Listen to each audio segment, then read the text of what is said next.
ઇન્ડિગોની વડોદરાથી દિલ્હીની ફ્લાઇટમાં એસી લાઇટ બંધ થઈ ગયા। ફ્લાઇટમાં પાવગુલ થતા ગુંગળામણ વચ્ચે અડધો કલાક અટવાયા। મુસાફરોએ ભારે હોબાળો મચાવી ઇન્ડિગો સામે રોષ વ્યક્ત કર્યો। ઇન્ડિગોની ફ્લાઇટ 6E657માં ટેકનિકલ કારણોસર વીજ પુરવઠો ખોરવાયો। પાવર સપ્લાય શરૂ થતા ફ્લાઇટને દિલ્હી તરફ રવાના કરવામાં આવી। મુસાફરોએ હોબાળો મચાવ્યો અને ઇન્ડિગોના સંચાલન સામે રોષ વ્યક્ત કર્યો। ઇન્ડિગોની ફ્લાઇટ 6E657માં ટેકનિકલ કારણોસર પાવર સપ્લાય જ બંધ થઈ ગયો। એસી લાઇટ્સ બધું બંધ થઈ ગયું। ગરમીની વચ્ચે મુસાફરો બેસી રહેવા માટે મજબૂર બન્યા।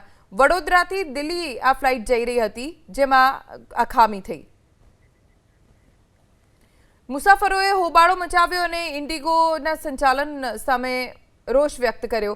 ઇન્ડિગોની ફ્લાઇટ 6E657માં ટેકનિકલ કારણોસર પાવર સપ્લાય જ બંધ થઈ ગયો। એસી લાઇટ્સ બધું બંધ થઈ ગયું। ગરમીની વચ્ચે મુસાફરો બેસી રહેવા માટે મજબૂર બન્યા। વડોદરાથી દિલ્હી આ ફ્લાઇટ જઈ રહી હતી, જેમાં આ ખામી થઈ।